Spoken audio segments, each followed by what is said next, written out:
Hello students, माता कृष्णावंती महाविद्यालय की ऑनलाइन क्लासेस में आप सबका हार्दिक स्वागत है। आज की क्लास में हिंदी साहित्य के अंतर्गत हम अध्ययन करेंगे मीराबाई के बारे में। हम पढ़ेंगे मीराबाई का जीवन परिचय, उनके कुछ प्रमुख ग्रंथ तथा मीरा पदावली के कुछ पदों के बारे में। तो चलिए सर्वप्रथम मीराबाई के जीवन के बारे में कुछ अध्ययन कर लेते हैं। मीराबाई जो हैं वो संप्रदाय निरपेक्ष हैं, किसी भी संप्रदाय से जुड़ी हुई कवियत्री वे नहीं हैं। इनका जन्म जो है वो संवत 1555 में हुआ था। संवत 1555 तथा ईस्वी 1498 कुड़की नामक ग्राम में। इनका बचपन का नाम था पेमल। यह अपने पिता रतन सिंह की इकलौती पुत्री थी। यह अपने दादू जो हैं रावदूदा, उनके पास मेड़ता में रहती थी क्योंकि इनकी माता का देहांत हो चुका था। इनके दादा की भगवत भक्ति का मीरा के बाल मन पर बहुत ही ज़्यादा प्रभाव पड़ा था।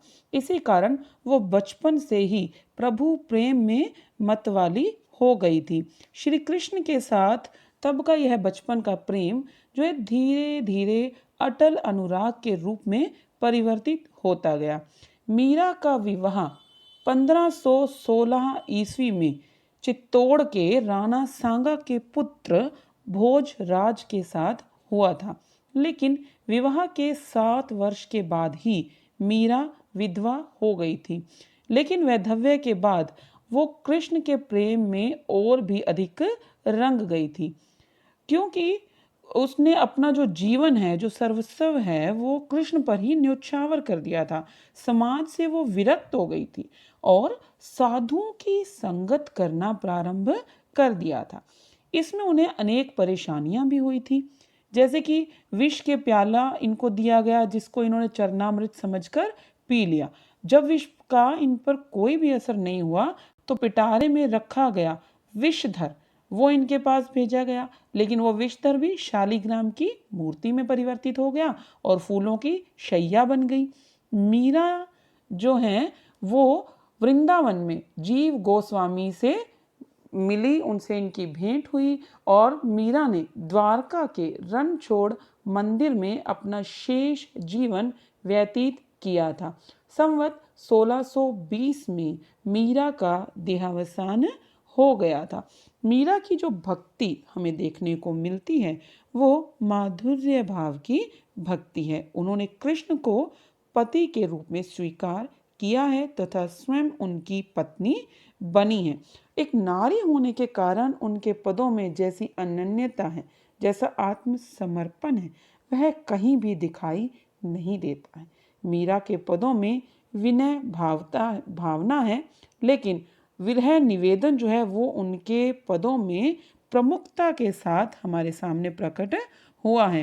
कृष्ण से उनका जो प्रेम है वो अटल प्रेम है। नेक्स्ट हम बात कर लेते हैं मीरा जी की कुछ प्रमुख रचनाओं के बारे में। मीरा की 7 रचनाएं प्राप्त होती हैं। गीत गोविंद की टीका, नरसी जीरो मायरो, मीराबाई का मलार, राग गोविंद, रुक्मणी मंगल, नरसी मेहता की हुंडी तथा सोरठ के पद, ये कुछ रचनाएं हैं जो मीरा जी की प्राप्त होती हैं। नेक्स्ट हम चलते हैं हमारे काव्य की तरफ। प्रस्तुत पद जो हैं वो मीरा पदावली में से लिए गए हैं। पहला पद है हमारा, मन रे परस हरि के चरण, सुभग शीतल कमल कोमल, त्रिविध ज्वाला हरण, जे चरण प्रहलाद पर से इंद्र पदवी धारण, जिन चरण ध्रुव अटल कीने राखी अपनी शरण, जिन चरण ब्रह्मांड भेट्यो नख शिख श्री भरण, जिन चरण प्रभु परसी लीने तरी गौतम घरन, जिन चरण काल ही नाथ्यो गोप लीला करन, जिन चरण धार्यो गोवर्धन गर्भ मध्वा हरण, दास मीरा लाल गिरधन अगम तारन तरन। ये जो पद है वो मीरा की पदावली में से लिया गया है। इस पद में मीरा जी क्या कह रही हैं? मीरा जी प्रभु के चरणों की भक्ति करने के लिए कह रही हैं कि केवल प्रभु के चरणों की भक्ति कर ली जाए तो उसका कितना प्रताप है, उसका कितना यश है, उस प्रताप के बारे में मीरा जी ने प्रस्तुत पद में वर्णन किया है। मन रे परस हरि के चरण। मीराबाई कहती हैं कि हे मेरे मन, तू भगवान के चरणों का सिर्फ ध्यान कर, उनके चरणों को स्पर्श कर। परस का अर्थ यहाँ पर अर्थ है स्पर्श करना। मन रे परस हरि के चरण, हे मेरे मन तू हरि के यानी कि श्री कृष्ण के, भगवान के चरणों का स्पर्श कर, उनका ध्यान कर। सुभग शीतल कमल कोमल। सुभग यानी सुंदर हैं, शीतल हैं, मतलब ये चरण कैसे हैं? अत्यंत ही सुंदर चरण हैं, शीतलता प्रदान करने वाले हैं, कमल के समान कोमल हैं। त्रिविध ज्वाला हरण। त्रिविध ज्वाला का मतलब है जो तीनों प्रकार के संसारिक ताप हैं, दैहिक, दैविक और भौतिक। तो तीनों प्रकार के जो सांसारिक ताप हैं, इन तीनों प्रकार के तापों को, कष्टों को हरने वाले हैं। जे चरण प्रहलाद पर से, जिन चरणों को प्रहलाद ने छुआ, स्पर्श किया, इंद्र पदवी धरन, तो उसे अंत में इंद्र की पदवी प्राप्त हुई थी। जिन चरण ध्रुव अटल कीने, राखी अपनी शरण। ये वही चरण हैं जिनको स्पर्श करने के कारण ध्रुव को अटल पद प्राप्त हुआ, राखी अपनी शरण, और वह भगवान की शरणों में रहा। राखी मतलब भगवान ने उसे अपनी शरण में रखा। जिन चरण ब्रह्मांड भेट्यो, नख शिख श्री भरन, मतलब ये वो चरण हैं जिन्होंने भेटियों ने नाप लिया था, पूरे ब्रह्मांड को जिन चरणों ने नाप लिया था। नख शिख श्री भरन, ये नाखूनों से लेकर, नाखून, नख यानी नाखूनों से लेकर, शिख, शिख यानी शिखा तक पूर्ण रूप से शोभा से युक्त हैं। जिन चरण प्रभु परसि लीने, तरी गौतम घरन। गौतम घरन यहाँ पर है गौतम की पत्नी। पत्नी कौन थी? अहिल्या। यानी जिन चरणों को छूने मात्र से ही गौतम की पत्नी अहिल्या तर गई थी, क्योंकि जब श्री राम के रूप में गौतम की पत्नी शिला के रूप में बनी हुई थी, उसको श्री राम ने चरणों से स्पर्श किया था, तो अहिल्या श्राप से मुक्त हो गई थी। अहिल्या ने वापस से शारीरिक रूप धारण कर लिया था। तो केवल चरणों के स्पर्श मात्र से ही गौतम की पत्नी अहिल्या जो है शाप मुक्त हो गई थी। जिन चरण कालिही नाथ्यो। कालिही कौन है? कालिया नाग, जो कि यमुना नदी में कहता रहता था। तो जिन चरणों ने कालिया नाग को नथ दिया था, मतलब उसके सर पर खड़े होकर नृत्य किया और अपने चरणों से उसे नथ दिया। गोप लीला करण, और ग्वालों की सी लीला वहां पर की थी। जिन चरण धार्यो गोवर्धन, गर्भ मध्वा हरण। गर्भ यानी गर्व, घमंड, मध्वा यानी इंद्र। जिन चरणों पर खड़े होकर इंद्र ने गोवर्धन पर्वत को धारण कर लिया था। गर्भ मध्वा हरण, और इंद्र के घमंड को हर लिया था, अर्थात इंद्र के घमंड को दूर कर दिया था। दास मीरा लाल गिरधन, अगम तारण तरण। यहाँ पर मीरा जी कहती हैं कि मैं तो उस लाल गिरधर, उस श्री कृष्ण की दासी हूँ, तथा उसके अगम्य चरण संसार जो हैं वो सबका तारण तरण करने वाले हैं, सबका उद्धार करने वाले हैं, इस संसार से, भव सागर से पार लगा देने वाले हैं। नेक्स्ट पद है हमारा, बसो मेरे नैनन में नंदलाल, मोहनी मूरत सांवरी सूरत, नैना बने विशाल, अधर सुधारस मुरली राजत, उर बैजंती माल, क्षुद्र घंटिका, कटितट शोभित, नुपुर शब्द रसाल, मीरा के प्रभु संतन सुखदाई, भक्त वत्सल गोपाल। ये जो पद है वो भी मीरा पदावली से ही लिया गया है। इसमें मीराबाई क्या कह रही हैं? वो चाहती हैं कि भगवान कृष्ण जो हैं उनकी जो मधुर छवि है, प्यारी सी जो छवि है, सदा उनकी आंखों में बनी रही और उन्हें सदा कृष्ण का ही ध्यान रहे। मीरा ने इस पद में श्री कृष्ण के रूप माधुर्य पर, उनके सौंदर्य पर प्रकाश डाला है। इस पद में मीरा हमें क्या कह रही है? बसो मेरे नैनन में नंदलाल, हे श्री कृष्ण, हे नंद के लाल, आप सदा ही मेरे नेत्रों में बसे रहें। मोहनी मूरत सांवरी सूरत, नैना बने विशाल। आपकी जो मूरत है वो मन को मोह लेने वाली है, मतलब आप मन को मोह लेते हैं। सांवरी सूरत, सांवरी सूरत यानी आप सांवले रंग के हैं। नैना बने विशाल, आपके नेत्र बड़े विशाल हैं, बड़े बड़े हैं। अधर, अधर यानी होठ, सुधा रस मुरली राजित, राजित यानी विराजमान हो रही है। आपके होठों पर अमृत रस की वर्षा करने वाली मुरली विराजमान हो रही है या सुशोभित हो रही है। और यानी हृदय, आपके हृदय पर वैजंती की माला विराजमान रहती है। क्षुद्र यानी छोटी छोटी, क्षुद्र घंटिका कटी तट शोभित, कटी यानी कमर पर, आपकी कमर पर छोटी छोटी घंटियां सुशोभित रहती हैं। नुपुर शब्द रसाल, शब्द या रसाल है मीठा स्वर, और आपके पैरों में जो नुपुर पहने हुए हैं वो मीठा स्वर, मीठी ध्वनि को उत्पन्न करने वाले हैं। मीरा के प्रभु संतन सुखदाई, भक्त वत्सल गोपाल। मीरा के जो प्रभु हैं वो कैसे हैं? वो सभी संतों को सुख देने वाले हैं। भक्त वत्सल यानी भक्त वत्सल हैं, भक्तों पर स्नेह रखने वाले हैं। आप मेरी भी प्रार्थना को स्वीकार कीजिए। नेक्स्ट पद है, तनक हरि चितवो जी मोरी और, हम चितवन तुम चितवन नाही, दिल के बड़े कठोर। मेरी आशा चितवन तुमरी और न दूजी दौर। तुमसे हमको तो तुम ही हो, हमसी लाख करोड़। उभी ठाडी अर्ज करत हूँ, अर्ज करत भ्यो भोर। मीरा के प्रभु हरि अविनाशी, दूंगी प्राण अकोर। इस पद में मीरा जी भगवान से कृपा दृष्टि डालने के लिए प्रार्थना कर रही हैं कि आप तनिक मेरी तरफ भी देखिए, मुझ पर भी अपनी कृपा दृष्टि बनाए रखिए। पहली पंक्ति में क्या कह रही हैं? तनक हरि चित्तवो जी मेरी ओर, चित्तो यानी देखो, हे हरि, हे श्री कृष्ण, तनिक थोड़ा सा आप मेरी ओर भी देखिए। हम चितवन तुम चितवत नाही, मैं तो हमेशा ही आपकी तरफ दृष्टि लगाए रहती हूँ। चितवत यानी दृष्टि लगाए रहती हूँ, देखती रहती हूँ। तुम चितवत नाही, लेकिन तुम मेरी तरफ देखते नहीं हो। दिल के बड़े कठोर, तुम तो दिल के बड़े ही कठोर हो, अर्थात तुम कठोर हृदय के स्वामी हो।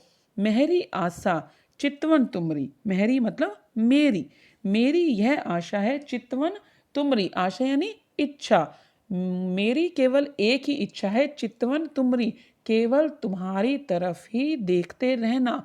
और न दूजी दौर, मुझे और कोई भी इच्छा नहीं है।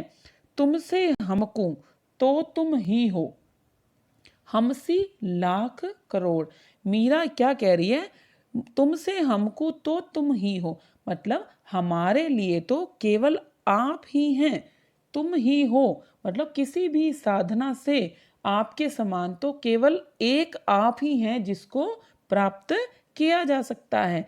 हमसी लाख करोड़, लेकिन आपके लिए तो हम जैसे भक्त लाखों करोड़ों होंगे।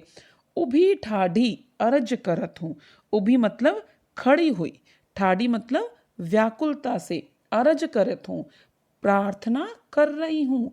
अर्ज करत भ्य भोर, मतलब मैं कब से खड़ी खड़ी व्याकुलता से आपके सामने प्रार्थना कर रही हूँ। और यह प्रार्थना करते करते क्या हो गया है? भोर यानी कि सुबह हो गई है। मीरा के प्रभु हरि अविनाशी, दूंगी प्राण अकोर, अकोर मतलब उनको भेंट कर दूंगी, उन पर न्योछावर कर दूंगी। मीरा जी कह रही हैं कि मेरे प्रभु, मेरे श्री कृष्ण अविनाशी हैं, साक्षात परमेश्वर हैं, मैं उन पर अपने प्राणों को न्योछावर कर दूंगी। ये जो पद है वो मीरा जी केवल श्री कृष्ण से एक दृष्टि अपनी तरफ डालने की प्रार्थना इसमें कर रही हैं। नेक्स्ट पद है, आली री मेरे न्यानन बान पड़ी, चित्त चढ़ी मेरे माधुरी मूरत, उर बिच आन अड़ी, कब की ठाडी पंथ निहारूं, अपने भवन खड़ी, कैसे प्राण पिया बिन राखूं, जीवन मूर जड़ी, मीरा गिरधर हाथ बिकानी, लोग कहें बिगड़ी। ये जो पद है, इस पद में मीरा जी ने कृष्ण के प्रति उनका प्रेम कैसा है उसका वर्णन किया है। मीरा को हर समय कृष्ण जी का ही ध्यान लगा रहता है, इसी कारण अब लोग उनको क्या कहने लग गए हैं, बिगड़ी हुई अर्थात पागल कहने लग गए हैं। इस पद में मीरा जी कह रहे हैं, आली री, आली यानी सखी, हे सखी मेरे नयनन बान पड़ी, मेरे नयनों को बान यानी आदत पड़ गई है। किस चीज की आदत पड़ गई है? श्री कृष्ण को देखने की आदत पड़ गई है। चित्त चढ़ी मेरे माधुरी मूरत, अब मेरी आंखों में, मेरे हृदय में केवल उसी श्री कृष्ण की प्यारी सी मूरत जो है वो विद्यमान हो गई है। उर्बिच आन अड़ी, उनकी जो ये माधुरी मूरत है, प्यारी सी सूरत है, वो उर्बिच, उर यानी मेरे हृदय में आकर, अड़ी यानी ठहर गई है। उनकी वो मूरत है, जो चित्र है, वो मेरे हृदय में आकर ठहर गया है। कब की ठाड़ी पंथ निहारूं, मैं कब की खड़ी, ठाड़ी यानी खड़ी खड़ी रास्ता निहार रही हूं। अपने भवन खड़ी, मैं अपने भवन में खड़ी खड़ी कब से उनका रास्ता निहार रही हूँ, अर्थात मैं उनके आने की बाट जोह रही हूँ। कैसे प्राण पिया बिन राखूं, जीवन मूर जड़ी, मतलब अब उनके बिना, उनका ध्यान छोड़कर मेरे प्राण रहेंगे ही नहीं। जीवन मूर जड़ी, क्योंकि वह तो मेरे जीवन के लिए मूरजड़ी कौन सी है? संजीवनी बूटी, वह मेरे प्राणों के लिए संजीवनी बूटी के समान हो गए हैं। मीरा गिरधर हाथ बिकानी, लोग कहें बिगड़ी, मीरा जी कह रहे हैं कि मैं तो अब श्री कृष्ण के हाथों बिक गई हूँ, अर्थात मुझ पर अब मेरा स्वयं का कोई भी हक, कोई भी अधिकार, कोई भी नियंत्रण नहीं रह गया है, केवल श्री कृष्ण का ही नियंत्रण रह गया है। लोग कहें बिगड़ी, और इसी कारण लोग अब मुझे पागल कहने लगे हैं, क्योंकि कृष्ण के ध्यान के कारण मुझे किसी भी लोक लाज का ध्यान नहीं रहता है, और इस कारण लोग कहते हैं कि मीरा अब बिगड़ गई है। नेक्स्ट पर है हमारा, मेरे तो गिरधर गोपाल दूसरो न कोई, जाके सिर मोर मुकुट मेरो पति सोई, छाड़ दई कुल की कानी कहाँ करी है कोई, संतन ढिग बैठ बैठ लोक लाज खोई, अंसवन जल सींच सींच प्रेम बेल बोई, अब तो बेल फैल गई आनंद फल होई, दूध की मथनिया बड़े प्रेम से बिलोई, दधी मत घृत काढ़ लियो डार दई छोई, भगत देख राजी हुई जगत देख रोई, दास मीरा लाल गिरधर तारो अब मोही। इस पद के अंतर्गत मीरा जी कृष्ण पर अनुरक्त होकर कह रही हैं कि केवल कृष्ण ही मेरे पति हैं, उनको मैंने अपना पति मान लिया है, और उनके प्रति जो मेरे मन में प्रेम उत्पन्न हो गया है, उसी कारण मैं अब आंसू बहाया करती हूँ। कृष्ण के प्रेम के कारण ही मैंने अपने कुल की मर्यादा को भी त्याग दिया है, और सब सारा जो है सर्वस्व है अपना कृष्ण को समर्पित कर दिया है।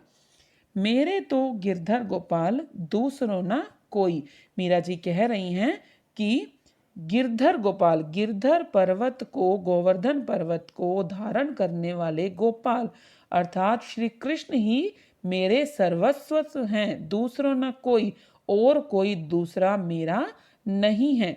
जाके सिर मोर मुकुट मेरो पति सोई, जिसके सिर पर मोर का मुकुट विराजमान है, मेरो पति सोई, केवल वही मेरे पति हैं। छाड़ दई कुल की कानी, कहा करी है कोई, मैंने अपने कुल की जो मर्यादा है, कान यानी मर्यादा को छाड़ दई, छोड़ दिया है। मतलब मैं जिस राणा कुल की थी, मैंने उसकी मर्यादा को छोड़ दिया है, त्याग दिया है। कहा करी है कोई, मतलब यदि मेरा ये आचरण किसी को बुरा लगता है तो मैं इसकी चिंता नहीं करती हूँ। संतन ढिग बैठ बैठ, यानी ढिग यानी संगत में, अब मैं संतों की संगत में बैठने लगी हूँ। लोक लाज खोई, और मैंने अपनी जो लोक लाज को मैं सर्वथा छोड़ चुकी हूँ। मतलब मैं जिस कुल की हूँ, राज परिवार की हूँ, उसकी मर्यादा को, उसकी लोक लाज को मैंने त्याग दिया है। अंसुअन जल सींच सींच प्रेम बेल बोई, मैंने अपने आंसुओं के जो आते हैं उस जल से प्रेम रूपी बेल को बोया है। अब तो बेल फैल गई आनंद फल होई, अब वो जो प्रेम रूपी बेल है वो बढ़ गई है, बहुत फैल गई है, और उससे मुझे अब आनंद का फल प्राप्त होने लगा है। अर्थात कृष्ण की भक्ति जो मैंने आंसुओं के द्वारा प्राप्त की है, अब उस भक्ति में मुझे आनंद मिलने लगा है। दूध की मथनियाँ बड़े प्रेम से बिलोई, मैंने सांसारिकता को छोड़ दिया है। उसी प्रकार से जैसे दूध को मथ लिया जाता है, दूध की जो मथनी होती है वो बड़े प्रेम से दूध को बिलोती है, फिर दधी मथी घृत काढ़ लियो, फिर उस दही में से मथ कर घृत यानी घी को काढ़ लियो, निकाल लिया जाता है। डार दही छोई, डार दी मतलब छोड़ दी, क्या छोड़ दिया? छोई यानी छाछ। दही को मथ कर घी को निकाल लिया और अंत में छाछ को छोड़ दिया। बिल्कुल वैसे ही मैंने संसारिकता को छोड़ दिया है और कृष्ण भक्ति रूपी जो घी है उसे प्राप्त कर लिया है। भगत देख राजी हुई, जगत देख रोई, मैंने जो भक्ति प्राप्त की है उसे देखकर मैं बड़ी ही राजी हो गई हूँ, अर्थात मुझे वह बड़ी ही अच्छी लगती है। जगत देख रोई, लेकिन इस संसार में जो बातें होती हैं, तो संसारिकता की बातें जो हैं वो अब मुझे रुला देती हैं, अर्थात वो मुझे बुरी लगती हैं, मुझे वह अच्छी नहीं लगती हैं। दास मीरा लाल गिरधर तारो अब मोही, मीरा जी कहती हैं कि हे श्री कृष्ण, मैं तो अब आपकी दासी हूँ, तारो अब मोही, अब आप मुझे तार दीजिए, इस संसार से मेरा उद्धार कर दीजिए। ये जो सभी पद हैं वो गेय शैली के पद हैं। सभी पदों के अंतर्गत ही हमें मीरा की माधुर्य भाव की भक्ति देखने को मिलती है। मीरा जो है अपने श्री कृष्ण को पति के रूप में स्वीकार करती हैं और बड़े ही विनय भाव से उनकी भक्ति करती हुई हमें यहाँ पर दिखाई दे रही हैं। महान भक्त जो होते हैं वो अपनी भक्ति में ही आनंद का अनुभव करते हैं, संसार की वस्तुओं में उन्हें कोई भी लगाव नहीं रह जाता है, और इसी प्रकार की भक्ति जो है हमें मीरा के पदों में देखने को मिलती है। तो आज हम अध्ययन करेंगे केवल इतने ही पदों का। जल्द ही मिलेंगे हम अगली क्लास में। आज के लिए इतना ही। धन्यवाद।